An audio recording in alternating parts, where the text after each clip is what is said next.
Hello everybody, this is thejonnymar, and welcome back to my walkthrough of Final Fantasy VI Advance. So in my last episode we started our assault of the final dungeon of this game, which is Kefka's Tower. And we did a little bit of movement with our first and second groups taking on a boss. And now that we reached a save point with group number 2, we're gonna head out with group number 3 and take on some enemies. And this is a very interesting little random encounter you can get into. It looks like you're only fighting one enemy, but you're actually fighting 4 that are placed on top of each other with their sprites. And this is somewhat reminiscent of Final Fantasy IV, for those of you that have played it on the original SNES, or any of the versions I guess, where they would stack different colored dragons during the final dungeon. So you'd have to fight 3 or 4 ice dragons or flame dragons. But these guys are not nearly as difficult as those basically mini-boss fights from Final Fantasy IV, so not to worry. And we did get a red cap, which is a good upgrade for Go-Go. So this party has to head on, and I think I'm actually going to go north here, because I think there's some items in here I can pick up. And have no fear, viewers. Basically, I just want to show off a couple of unique random encounters that are notable. And the rest of them I'll just cut out if they're repeats or just with enemies that aren't very exciting to look at or fight. Now this is a notable fight because you have a behemoth in the back there. You have one of those little dragons, and then you had the most interesting enemy in my opinion in the Final Fantasy series, and that is the Malboro. And that is the one that can do bad breath, or sour mouth as it originally was called in Final Fantasy VI. And so that is a status ailment attack that basically hits your enemies with every status effect in the book.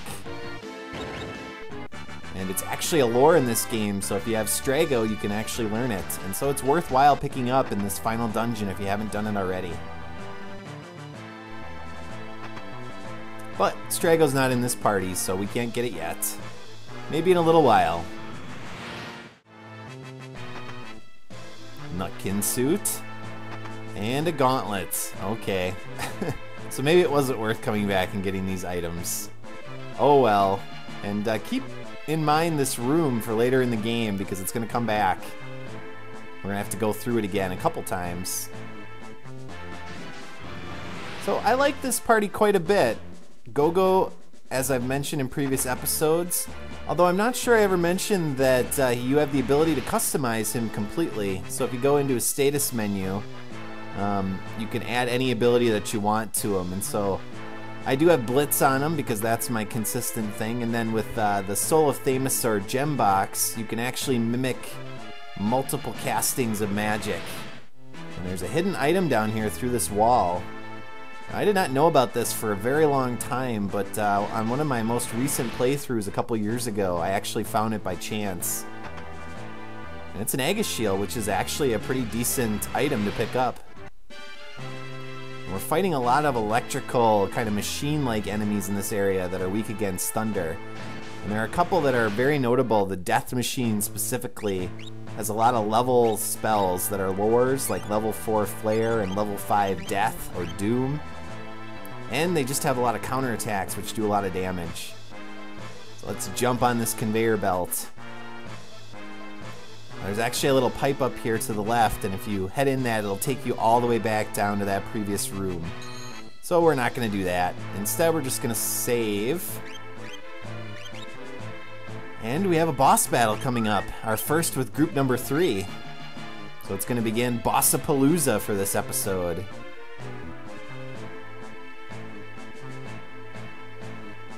Alright, so let's head down. Let's take on another random encounter. And then we'll take on the boss. Let's do this. Inferno. So he's a 3-parter and obviously a palette swap of some enemies from earlier in the game, like the Magitech Research Facility. Not too tough, obviously. At this point, most of the mini-bosses aren't very difficult. So we're just gonna huck ninja stars at him. We're gonna use Blitz, specifically Bum Rush, and then we're gonna spam our magic abilities. So Ultima over and over and over. And since Terra and Celeste have such high magic stats, this should do oodles of damage. Goodbye. Was that Ketu or Rahu? Whatever, I don't know. The name didn't disappear. So I'll be surprised if he can survive these two Ultimas. Oh, it was Ketu. Now Rahu is gone. And is Inferno gone? Does it have the chops to stand up to the big U? Oh, it does. Wow, that's pretty impressive. But I don't think it's gonna survive another Bum Rush. Unless it puts up a Magitech barrier. Huh. And I miss with my Blitz. Ugh. So that's like the 4th or 5th time in this game I've missed with a Blitz. Goodbye. Even with your stupid little barrier, Ultima cut right through it. So obviously these fights are much more difficult the lower in level you are, but at level 40 there's not much in here that's going to pose much of a threat to us. And we could go back to that save point, but I'm going to use the specialty save ability that I showed off in the Phoenix Cave before.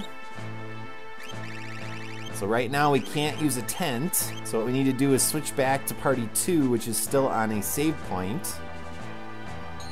And then you hear that ding sound that reactivates it, so now we can actually use a tent over here and save. So we'll see what Gogo's tent looks like.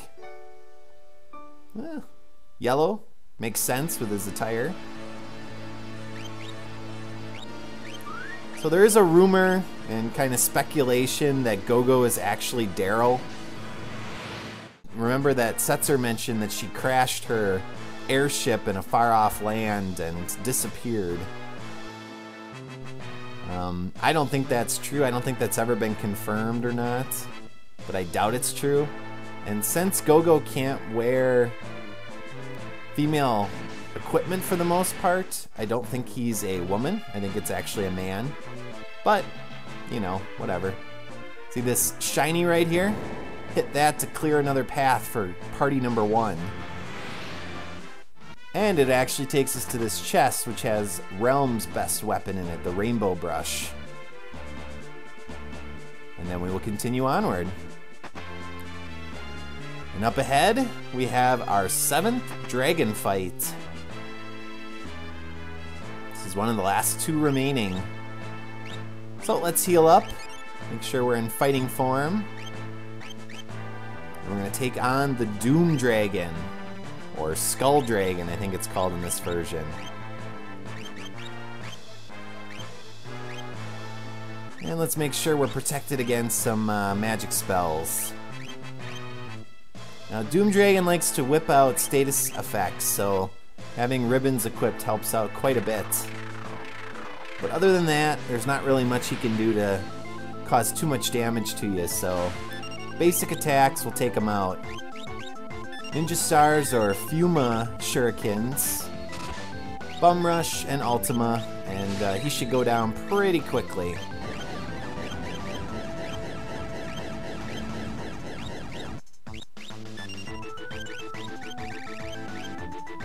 And, you know, Celeste and Terra are getting high enough with their magic stats that basically, if it's a single enemy, casting even Flare is going to get close to max damage.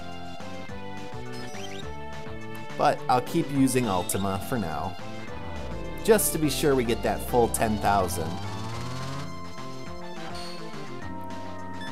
And we'll see how long these guys can stand up.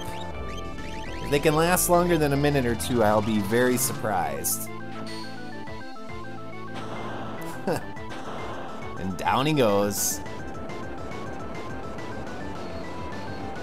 And that is it for the first part of party number 3. So now we just have to go a couple more rooms, and then we'll be switching back to party number 2.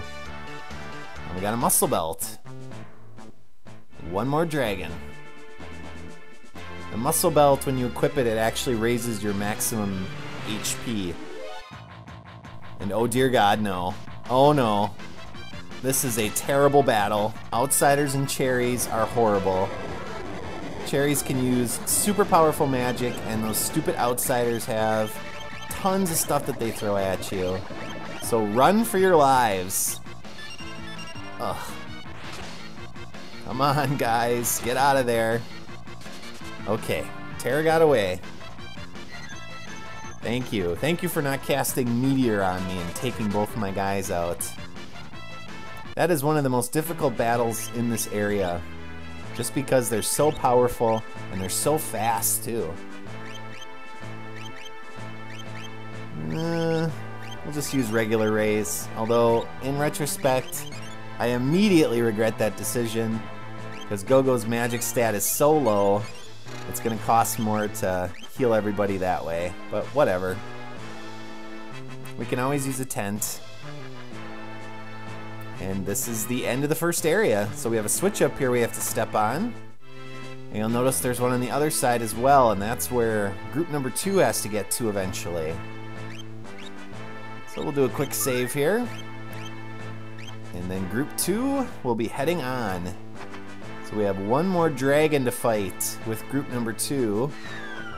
And it's a point of no return, so we can't go back now. And in here, you actually fight a unique enemy, the movers. These guys should be familiar from other Final Fantasies. Now, they're not quite as good as some of the other ones in terms of giving you experience. And I want to show off Locke because I have the Genji glove and the Master Scroll on him. And then I have 2 wind edges on him, or wing edges. And you'll notice he's doing almost 1,000 per attack, so he can do about 8,000 damage, even from the back row. So if you want, you can stay in this area and level on movers. Like I said, they're not quite as good as some of the other games, like Final Fantasy V or 7. And again, it's the left pipe here that we need to take. The right one just goes to a dead end. Oh, come on. Let me get the treasure chest. It's a force shield. Not too helpful. And don't miss this room right here, viewers, because it's important. You need to hit this switch to allow group number 1 to continue. It's pretty easy to run right by there without noticing it. And we get our 4th ribbon. That's pretty cool. And I don't remember if there's anything to the left. There might be a chest. Yeah. So what's in there? Force armor. That's okay. And we'll just take the conveyor belt for the fun of it. Alright, so let's continue over to the right. And now we have to take on the last dragon. So our journey of defeating all 8 of the legendary dragons is almost at an end. And of course, this being the Game Boy Advance version, this is not the last dragon, because they added one to the game. In fact, they added a whole bunch. But this is the Gold Dragon, or Thunder Dragon, essentially. So it uses a lot of bolt spells. And I'm going to put up Mighty Guard just in case. And everyone else, we're just going to use our regular attacks that we have grown accustomed to. Haha, your Gigavolt didn't hit me.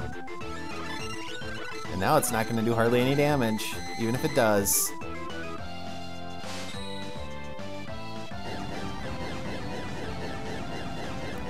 So, Bum Rush, how's that feel?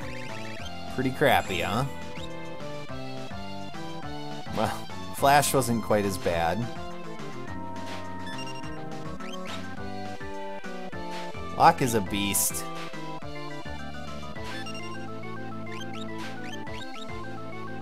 He's so awesome with those double wing edges because they also increase his stats. So they up his speed and his attack strength and things like that. I think his magic too. And there we go. So that's it. That's the last dragon. I wonder what we get. Better be something awesome. It was hours of our life we spent hunting these things down. A crystal orb, huh? Alright. The 8-old seal is broken.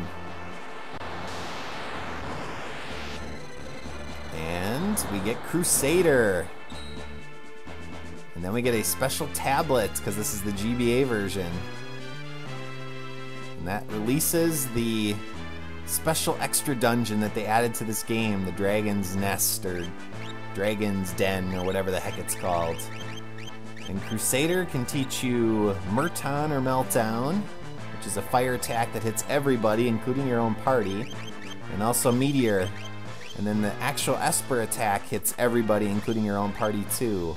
So he's a very mixed bag. Now if you have all fire shields on your characters, then it actually can be more effective than Ultima because it can damage enemies and also heal your party at once.